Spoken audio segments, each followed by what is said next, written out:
All right, everybody, welcome to this week's Corn Belt Umpires Zoom Lunch Clinic. As always, I'm Jake Samp at Connor Singheisen and Jason Vaith here, along with a whole host of other people. And we are going to spend today talking how to handle more situations.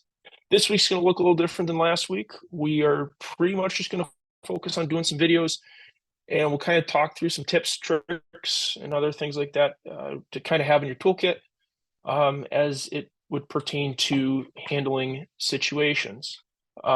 So just as a reminder, we're going to talk about conferences first here. Under NFHS rules, you get 3 free conferences per game, 1 if it goes to extra innings. I don't believe that you get 1 per inning. So we're going to operate under that assumption, and we will go from there. So Connor will do your video first. Awesome. If So I can find it. Well, you can skip to yours and give me like 5 minutes to finish what I'm working on right now. If you want to. Cool. Oh, okay. Yeah. You got to want to run yours first? Sure. So we'll go to this one here. Okay, so some of you guys may have seen this one already. It is as most of you are aware, at the college game, we have what's called the 20-second action clock. So we have a 20-second action clock violation here. And in the meantime, the head coach for the visiting team is going to make a charged coaches conference. So in NFHS, the pitcher's not removed, so this would count as one of their 3 charged conferences.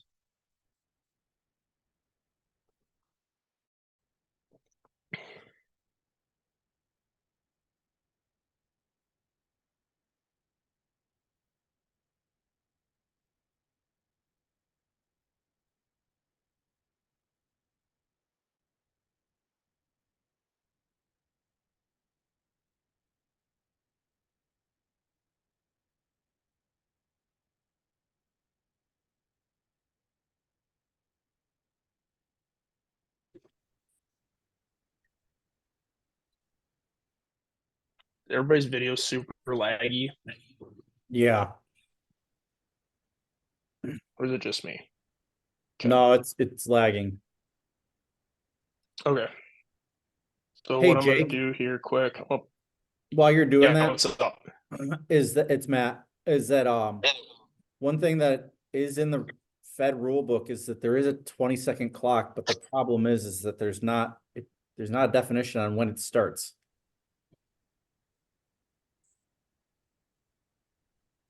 Yeah, and I was reading through some stuff, and it looks like that's going to be a point of emphasis this year.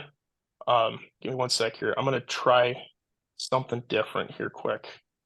I'm going to do this a little different here.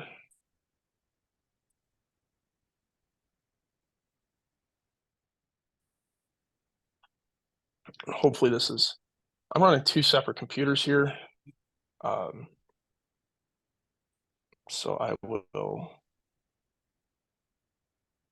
try to do it this way. We're just going to switch over here. Okay. Let's try that now.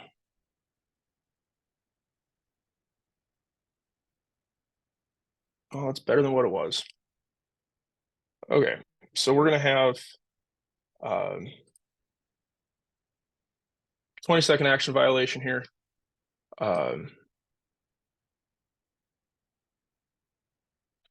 Clock goes, so partner kills it, we signal it. And this isn't really the important part here. I know we've talked in past clinics how we would like more of an emphatic calling a time to kill that play. And so get the ball back in play here. And then the coach decides that he wants to take a conference. So the conference ensues. And even in high school games, I would notate the inning, number of outs, score, and who participated in the conference.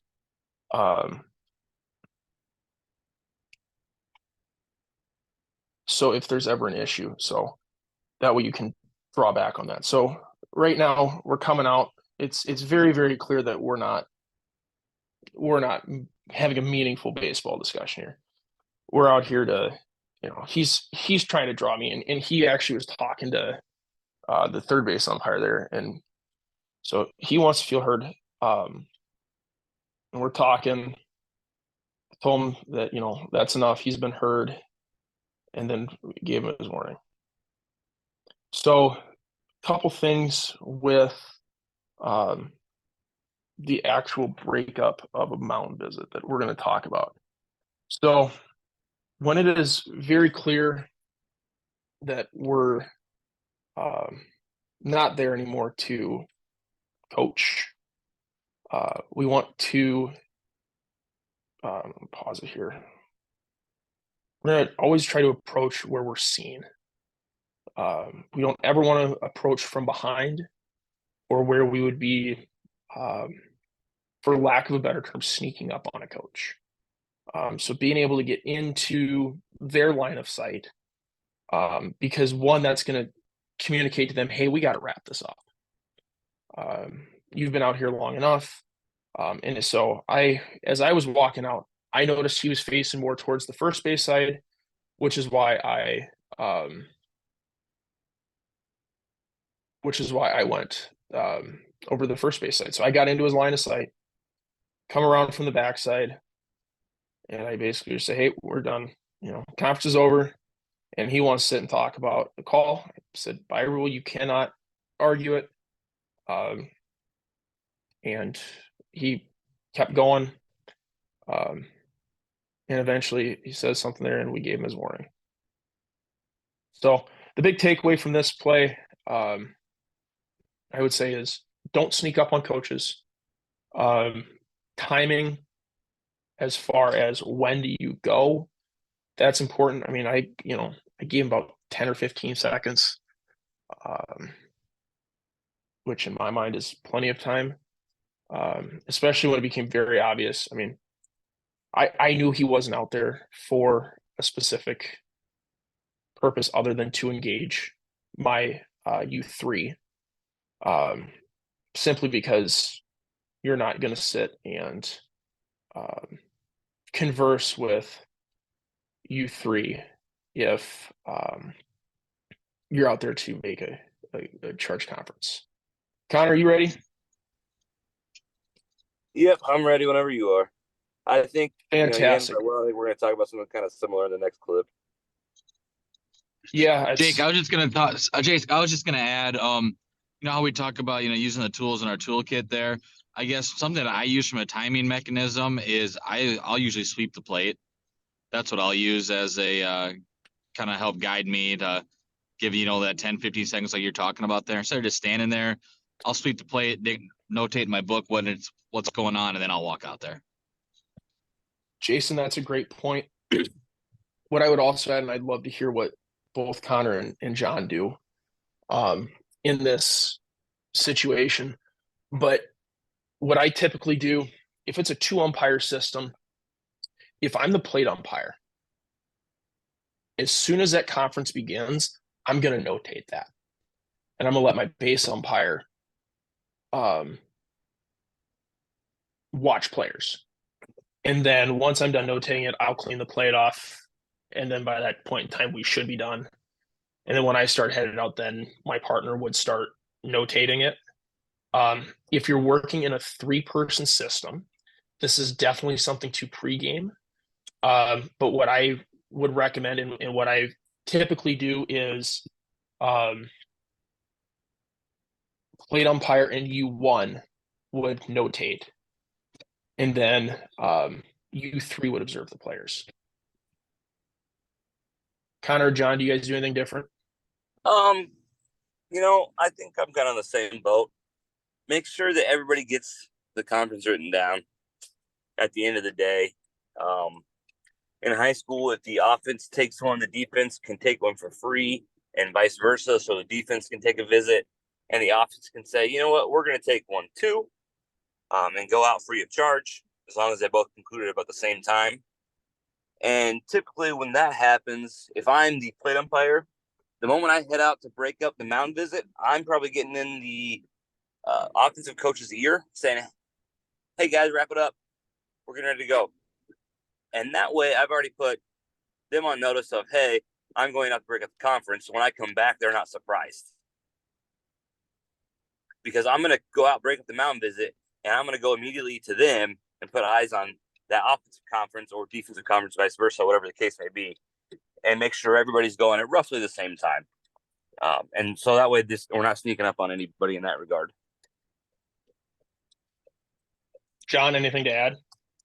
Not much, just that, you mentioned make sure everybody gets it written down and not everybody writing at the same time.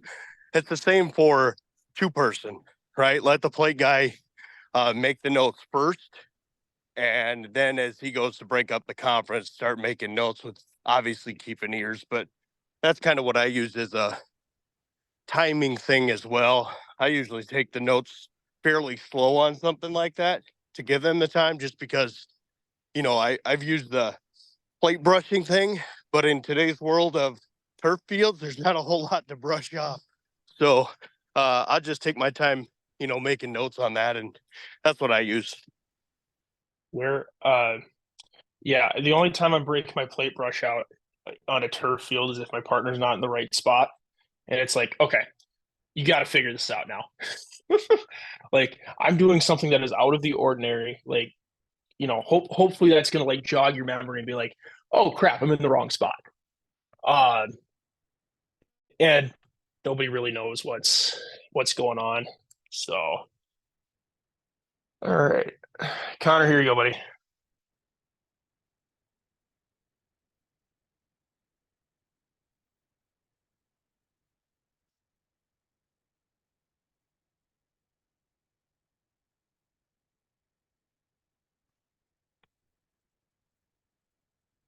You there, buddy?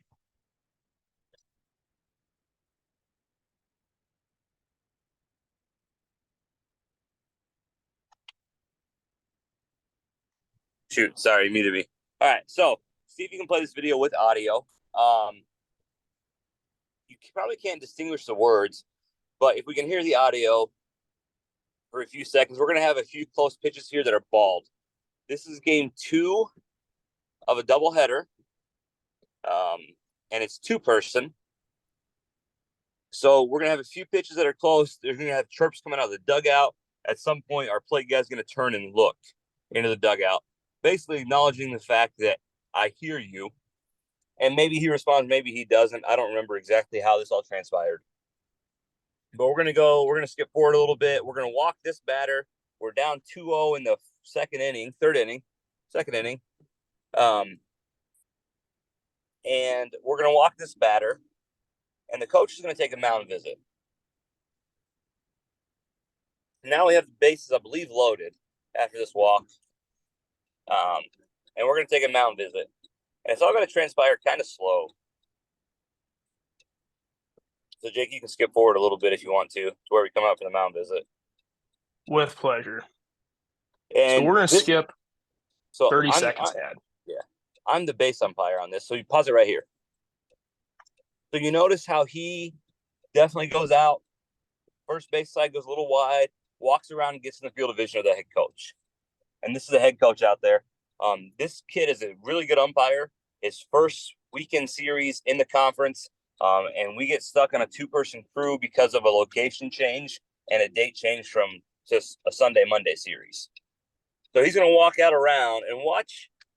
You can tell what happens if you watch it. I don't know if you can zoom in at all, Jake. But if you watch this, skip forward like 5 seconds where he's actually out there. So he walks out, and you'll notice that he, at 2 or 3 points in times, he starts to leave the mound and then gets pulled back in. I've heard everything transpiring coming from the dugout, for this, and I am staying put on the back edge of the grass instead of going out into the dirt where I normally would go, right? So I've read the situation, and I understand that we're going to have a somewhat of a conversation about something we probably shouldn't be talking about. So if you watch, I start to hear magic words coming out of my partner's mouth. Hey, we're not talking balls and strikes. Are you done with your visit? And then we get into the whole argument. Well, I'm not talking about balls and strikes. And he's like, okay, let's go. And kind of starts to take a step away from the mound, right? And then you'll notice at some point, I start walking up to the mound. And I get around the coach's field of vision. And this is part of being a crew chief. And I walk into the huddle, like not to the edge of it, but into it. And I addressed the head coach by first name. And I said, Jeff, are you making a change? And he says, no, Connor, I'm not making a change. And I said, okay, then it's time to play baseball, and walk directly at him, forcing him to make a decision. Are we playing baseball, or are we going to go down the road of handling fun situations? And I think that because of the rapport I've built with this coach over the last 9 years working in the conference, he understands what's going on, and he accepts his fate and decides to play baseball. And that's a situation where, as the veteran umpire, the more known commodity, you can step in and help partners out without stepping on their toes, right?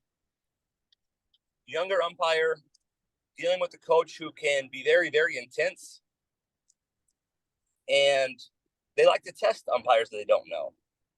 So when you're sitting there going, all right, so I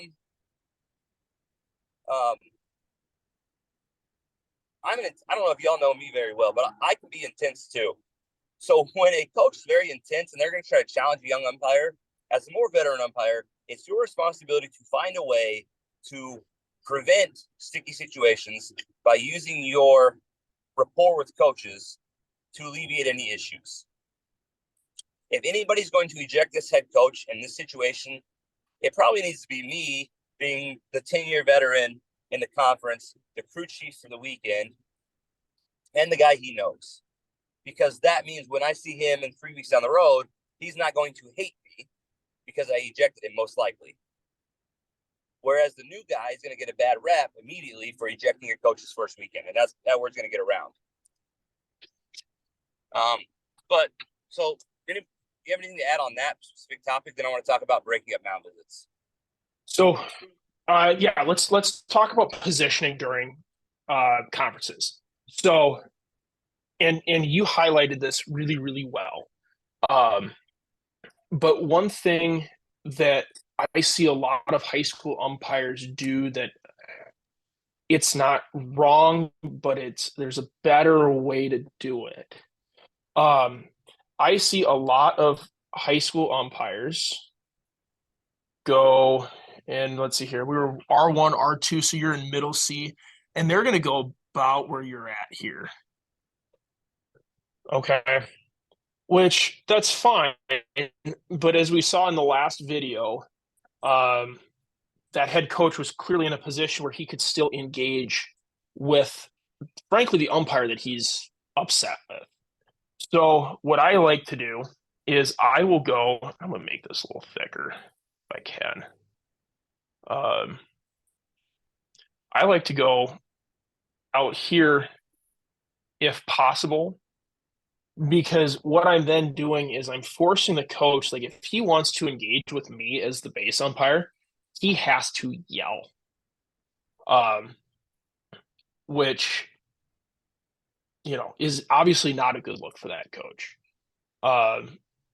And, when we come back and pull up the video, I mean, we talked last week, you're always on video.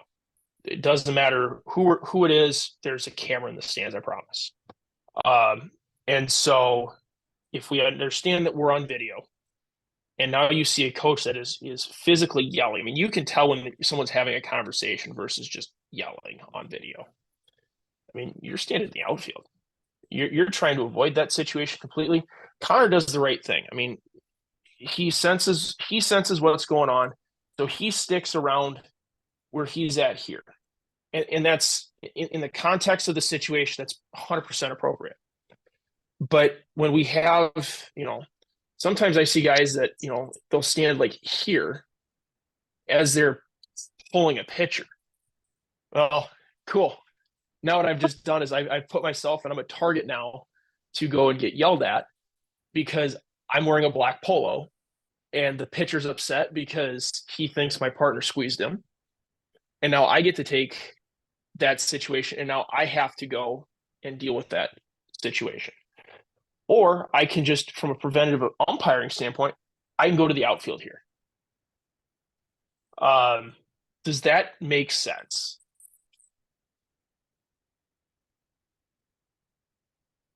See, the way that this situation and the way that Connor handled it is rare. This is the 5% and the 95%. When I'm talking about going to the outfield, that's probably your 90%, 95% of the time. That's what you're going to want to do.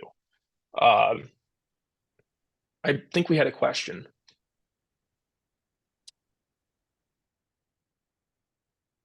Oh, okay. Connor, John, Jason, anything else on that? On that topic, but I want to talk about breaking up mound visits. Absolutely, go for it, buddy.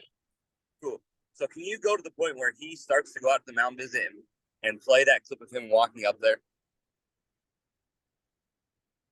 Just that section. You say when.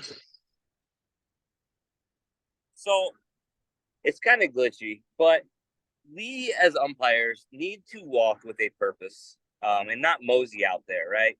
We can take our time while walking with a purpose and slow play it if we're trying to read a situation or we know the coach is pissed at his player, and let the coach go out and deal with the player, give him a couple extra seconds to address his concerns with his players, right? And we can slow down on that. Or we can stand just outside the circle and let him finish his comment and then step into it. But if we walk with a purpose, we're letting everybody know, hey, we're in charge. We are managing the situation. And that's what we need to be doing in this situation, is managing it. So I will always walk to the right edge of the circle, right or left edge of the circle, in a direct line from my position at a reasonable pace. Now, if I know that coach went out there to chew somebody out for doing something, I'm going to let him expend his energy on that kid before I go out there, right? So there doesn't need to be there's not a routine or a standard plan. If he's going out for a routine mound visit, 20, 30 seconds, and I'll walk out there. If he's going out to buy time for a pitcher, 15 to 20 seconds, right? And you kind of you gain a sense of what they're doing out there, and you kind of adjust based on what that is. If he's been chirping all game and he's mad at me, I'm probably going to wait about 10 seconds and I'm going to walk swiftly with a purpose and get it over with. That's not saying I'm beating him out there, but when I know he's coming out to talk to me, not the pitcher, and you know that. No, I'm not talking to you, I'm talking to my pitcher. Yeah, but you're talking about him in regards to me for the purpose of talking to him or talking to me through him. And I'll use that line all the time. But if we walk with a purpose, we get to where we need to be. We can stand off the dirt circle, let him finish his stop, and then step in, right? And I'm going to step in. I'm going to essentially join their huddle. I don't stand outside of it because I want them to know, hey, I'm here. You need to address me because I'm about to address you. So recognize my presence. If we stand outside, we appear very timid or feeble, and that we're not really taking charge of what's going on. So step in with a little bit of authority, not pomp, circumstance type thing, but step in and make your presence known. Let the coach finish his thought and then address them with whatever phrase you use. My go-to is, hey, coach, are we making a change? And he says yes or no. He says no. All right, guys, time to play baseball. And then depending on how I read the situation, I'm going to do a couple different things. In this situation, I'm going to walk through their huddle to break it up, right? Towards the plate. Because when I'm moving through, they're going to get out of my way. When I'm like, I'm trying to read the situation. I don't know. I may go down and take a couple steps off the mound, and then they're not moving. I'll take a couple steps back and say, hey, let's go. We got to go now. And how I say that and my vocal inflection is always going to be different depending on the situation. I will escalate my vocal inflection to the level that they escalate the situation, if that makes sense. So if they're really amicable and they're not really trying to play FF, I'm going to be like, hey guys, we got to get going. We're running out of daylight, and make something kind of half joking, half serious. Just to try to get them, just try to interrupt what they're doing and tell them the visit's over. If they're out there trying to play FF, I'm usually much more likely to say, guys, we got to go now, and say it direct and somewhat intense to get them understanding that they got to go. And I may use the catcher's name. I may use the head coach's name. I may use the pitcher's name, and just tell them, hey, you got to go. We got to get back to playing baseball. And that usually clues them in that, okay, he's serious. We need to be moving. And how you break up a mound visit is an art depending on your personality. Find what works for you and stick with it. But the moment you leave the circle, or you begin the act of leaving the mound visit because you've broken it up already, is the moment that needs to end. So if you step back in and you're not mandating that the visit is over and we are returning to baseball, you're opening yourself up for pot shots, continued arguing, talking about balls and strikes, talking about your partner's calls, talking about whatever else may be the case that's disrespectful and unsportsmanlike. And that's what you're allowing to happen. So if you step out once and they don't leave, you step back in and you are putting an edict out that we are ending this clinic, that we are ending this conference. And you have to do it with some authority and some strength in your body posture, your body language, your verbiage, and your tone of voice. That doesn't mean be a jerk about it, but that means laying down the law and telling them how it is and leaving those people to resume the activity of playing baseball, which is why we are all here today.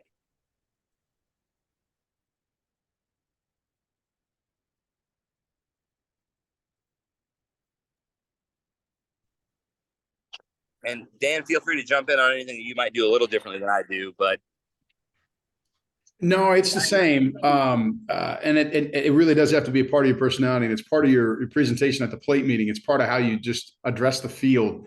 You want to remain professional. I just texted, or I just sent a chat to I don't know if it went to everybody, and I may have cussed, and ignore that if I did. Are we recording again? Yeah, but I told Jake that when I walk out, if depending on if there's, and you guys may have already talked about this, if there's already something that coach is going to want to talk to me about, whether it's the zone, a play at second, whatever, if they're already kind of gunning for me, it's a little different. But if it's just a traditional meeting and they're just taking too long, I walk up, I walk on the wide side so I can get in front of the eyes of the coach. I don't care about the players, but I get where the coach can see me, and I start with, all right, my friends, time to go to work. And start with something positive, but start with something assertive. You take control of the conversation and move it along. And then when I get the right response, I turn and I run back. It's not even a jog. I get back quickly because the catcher has a tendency to want to keep up with me. And then we get started a little faster. But you can play with a couple of different kinds of language to get where you want to go. But if it's Pat Dolan, he's out there to talk to you, and you're going to have to walk him back, and it's not going to be pretty. That's just kind of how he operates. There's coaches that want to use that for their benefit. The more experience you get, the better you'll know that that's coming, and you can be ready for it. Sometimes it's funny, sometimes it's painful, and it might be about your partner. You got to squash that. You got to end that conversation and keep moving. Good stuff. Vaith, you in a good spot to talk? Yeah, I am. Fantastic. Okay. So, last week, one of the things that we talked about was everybody on the crew has a job, and everybody on the crew can save the crew. Okay. This video is the perfect example of the new guy or the least experienced guy on the field absolutely saving the crew. Okay. And one other thing we talked about last week was the least experienced guy on the field or on the crew speaks first. Because, you know, if you're working with Dan or if you're working with Connor and you're brand new, and I can say this because I was in that situation, 5 years ago, that is an intimidating experience because these guys are working where they're at.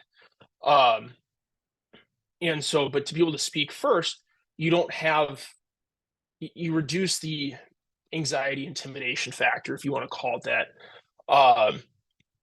But I'm going to just play this through.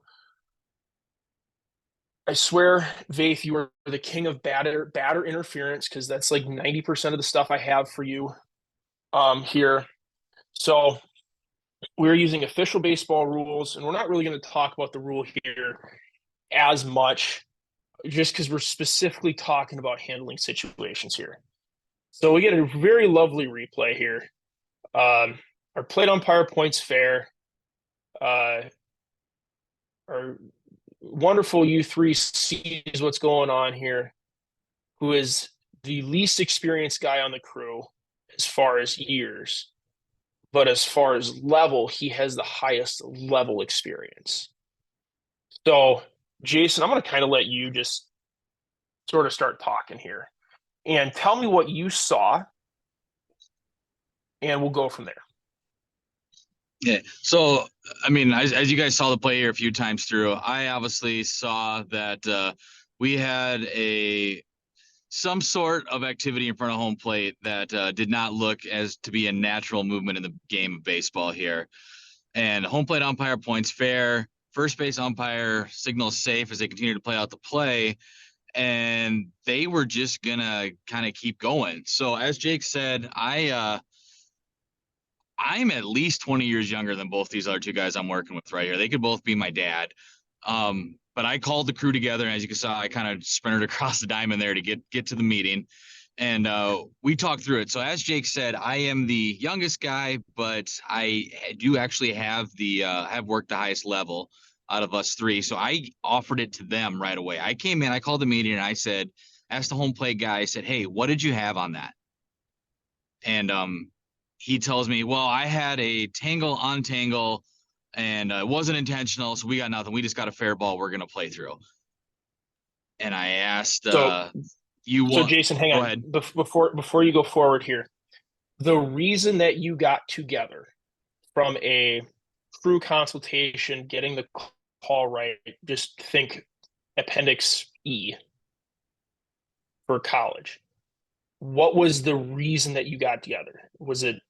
It was patent massive misapplication of the rule, correct? Yeah, you cut out. I think, Jake, I'm in a not great spot at the moment. Jake, I think this is not necessarily a Go ahead, Connor. misapplication of the rule. This is, we're bringing unsolicited information because we have a part of the play that the plate umpire may have missed. Because at this point, we haven't applied or misapplied a rule yet, because we don't know what we have. Yeah, I had additional information. That's exactly right, Connor.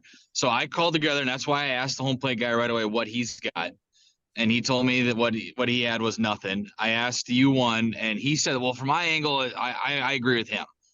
So then I didn't want to dictate this call from the U3 position. So then I just flatly asked the home plate umpire, I said, did we have any sort of hindrance or impeding of the catcher's ability to field that baseball by the base runner? Or hinder or impede the base runner to run at all? And he came to me and said, yeah. He said his answer was yes.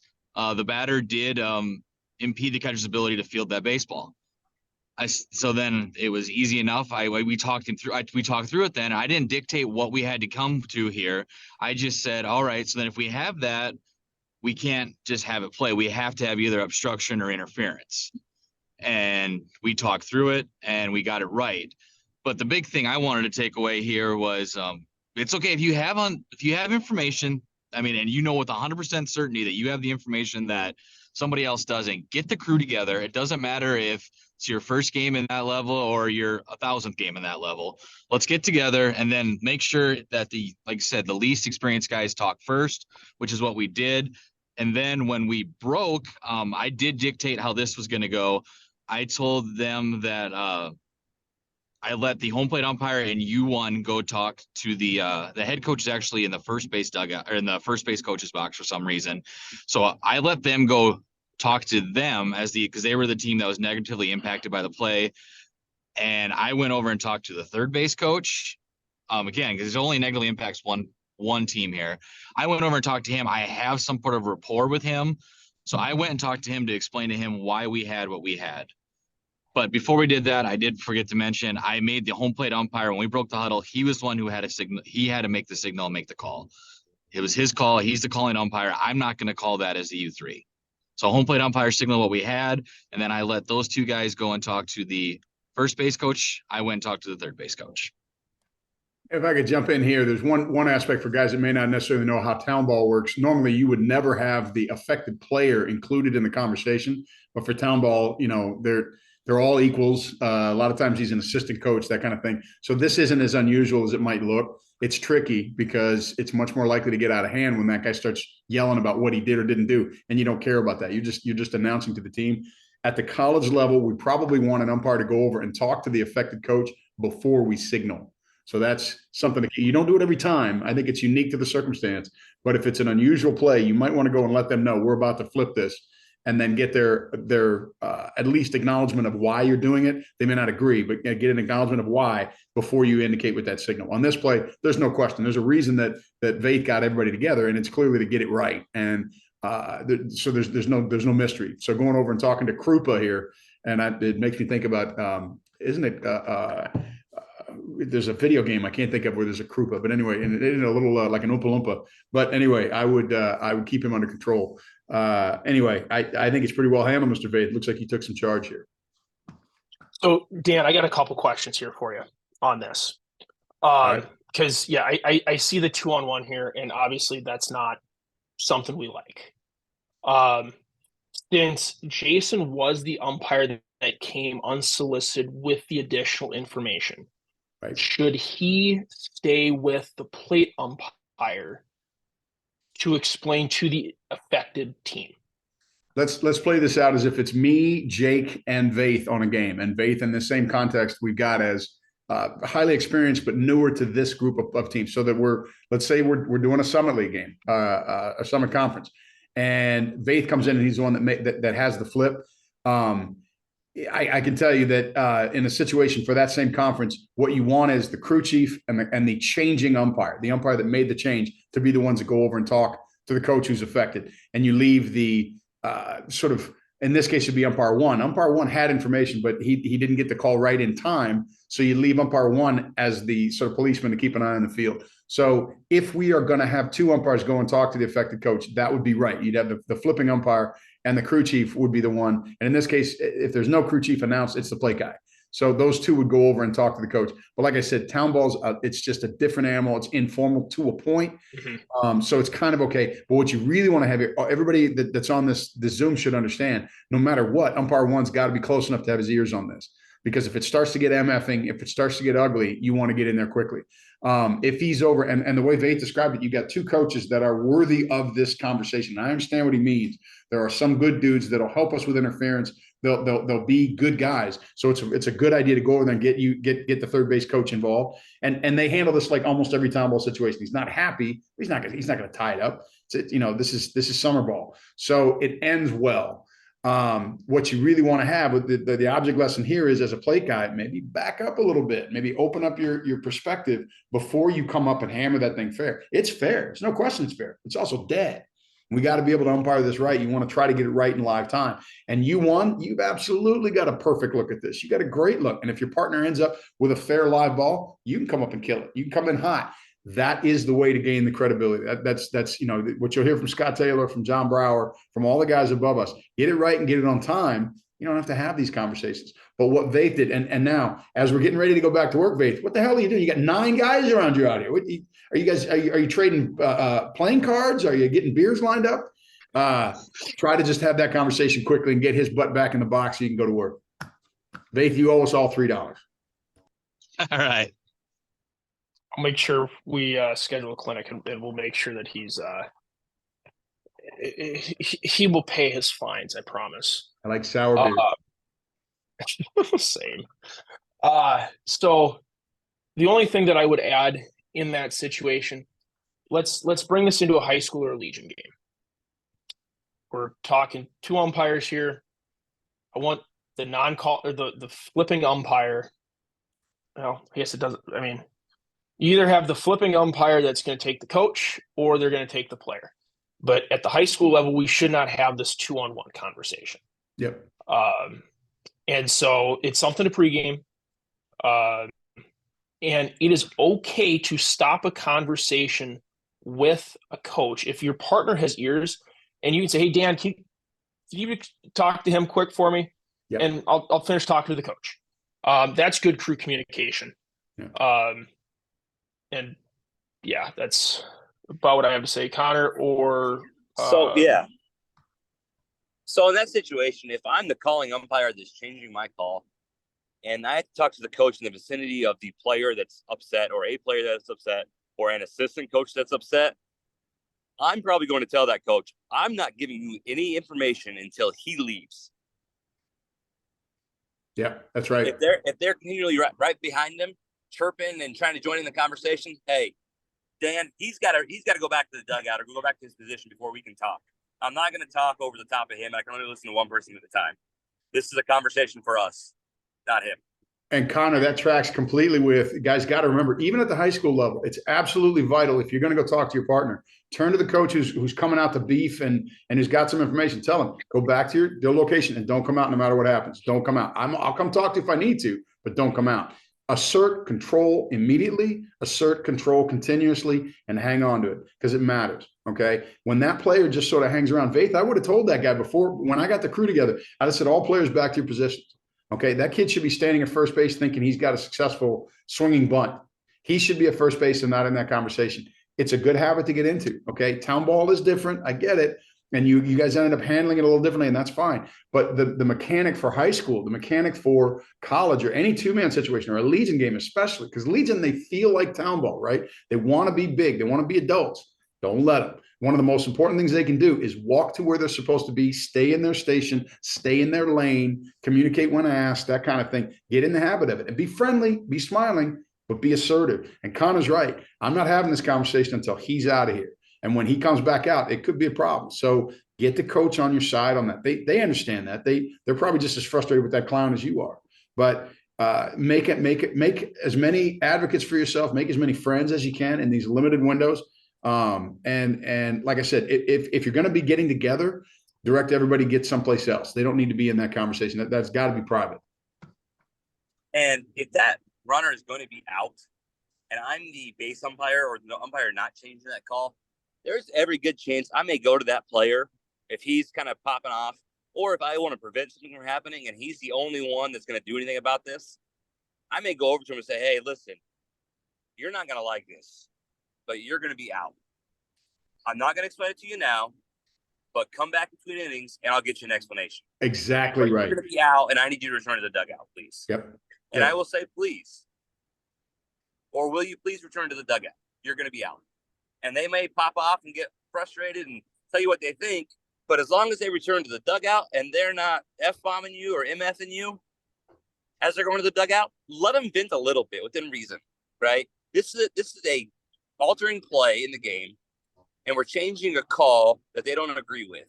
If they ultimately do what you ask them to do, let them vent a little bit and let them maybe get in the last word, as long as it's not a choice one or one that is automatic, that warrants an automatic ejection, because they're going to be upset, and we have to allow them to be frustrated or upset in the moment and have a momentary reaction to a disappointment. As long as it stays momentary, we're golden. If it exceeds that, then we got to start. Listen, I'm trying to be nice here. I want you to stay in the game. You got to help me out. And a lot of times, somebody else will grab that player and get them out of there because you're saying it loud enough to project to the dugout, and hopefully they want that player to stay in the game too. Yep. That's a great point, Connor. And I was gonna say on the flip side of that, though, I don't know if you guys caught it on the video, but the defensive pitcher tried joining our huddle at one point as the umpires were talking, and he got a very stern stop sign. And his name's Phil. And I said, Phil, we got this. Get back on the mound. You're not part of this conversation. So don't let anybody else join your conversation when you're initially having that huddle either. So Dan's right. We could have handled that better to administer the call. But just so you guys aware, take that away too. Do not let any players and or coaches be a part of your huddle when you're having this conversation. Facts. Good stuff. All right, we got one more video here.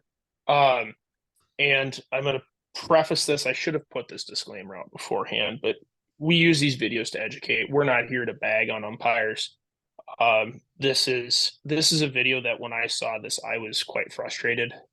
I know most of the guys that were on the field in this situation, and I don't ever want to see my partner in that situation.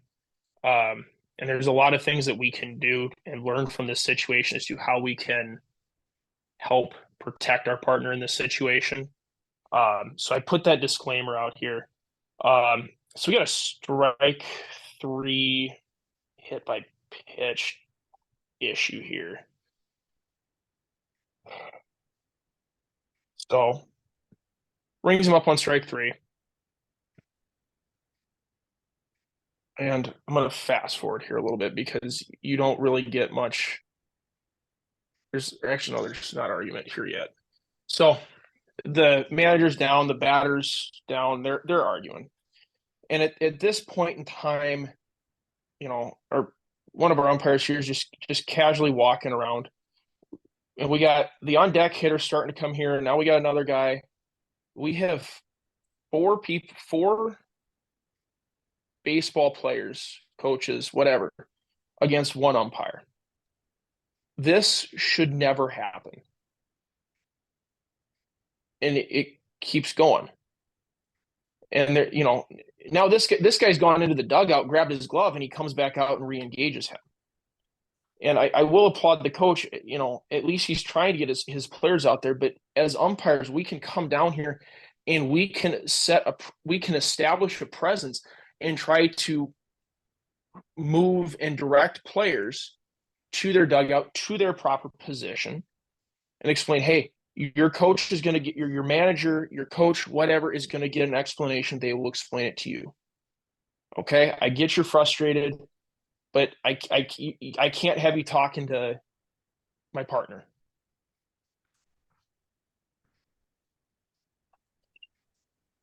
Jake, this is a live ball hit by pitch, strike 3. I don't think he called it as a hit by pitch. I think there's a question as to whether it was a hit by pitch. Okay, gotcha. I heard that comment come in. So 99% of the problem, and I'm going to say this, 99% of this problem starts with what the plate umpire does mechanically after a strike 3. The batter thinks it's ball 4. So the batter takes off towards first base. Or maybe thinks he got hit by the pitch. I don't know. And the plate umpire walks up that baseline. Right? So he's going up the baseline in the same direction as the batter who would just strike out. And we know he disagrees with the call because of his body language. If you ring somebody up, stay put. Just take a couple steps back, point a plate, and stay put and let everybody cross that needs to cross. And that way you're not allowing the opportunity for that batter to engage you. If we just step back and go point a plate, and he's walking by and says something to say, hey, I thought it was a good pitch, man. I had it there. And that may be it. But by going with him, we're allowing that conversation to be initiated. And it also looks like we are pursuing someone. So back off, point a plate, stay still, let everybody go to where they're supposed to go. And if that batter wants to get up on you and start talking about it, just warn him. Say, hey, man, we can't talk about this. I had that as a good pitch. And depending on how, like, his behavior around it, you can start off with something like, man, that's too close. I can't miss that. I've been on that all day or all night, right? And you're communicating proactively, trying to warn him without warning him. And maybe explain him away. Like I get you don't like it, man. But I feel like I've been there all night, or that's too close for me to ball. It's got to be on the plate or something like that, right?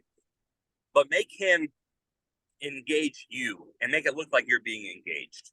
And then when the manager comes out, or it gets to the point where you're warning that player, don't deal with the player anymore.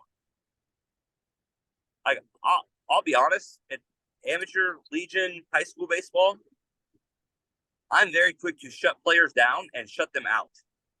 Hey, you got to come get him. He's got a warning. And get that coach out there. And the coach wants to start in balls and strikes. Listen, we're not going there. I'm trying to help you out with your player, keep him in the game. You're supposed to be coming out to get him out of my hair. Oh, you can get hit by the pitch? Okay, different conversation. Get him out of here. Let's talk about it. You know? And it's just about engaging with that player, or not. It's about disengaging that player, putting the responsibility of that player going back to their position or to their next position on the manager or head coach, or an on-deck batter, right? Grab anybody that can help you corral that player and get him out of here. Sometimes it's another player, sometimes it's a coach, but ultimately the responsibility falls on that coach or manager to deal with that player before you can have a conversation about any play. And the more we can get that through to coaches, and the more we can end conversations with players and express to the coach that a conversation cannot start until that player leaves the area. Like, I don't care where he goes, he just can't be here, right? If he wants to go stand in the third base coach's box, that's fine. At that point, I just want him away from me so I can talk to the coach. And then proceed with that conversation with the coach. And that conversation may be about balls and strikes, and you end it quickly. That conversation may be about the hit by pitch and results in you getting the crew together.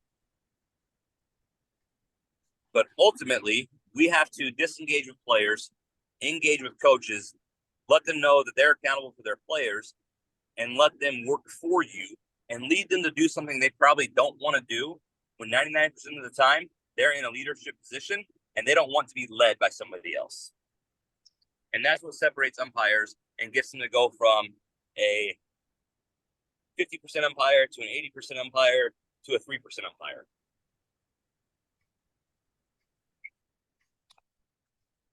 One thing I'll add, at this point, the conversation here between umpires, don't.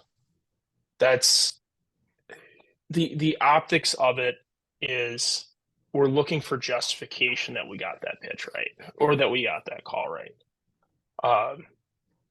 The last place that I want to be after something like that is talking to my partners. I had a situation this past weekend that, spoiler alert, shameless plug, in 2 weeks we're gonna be doing collision rules.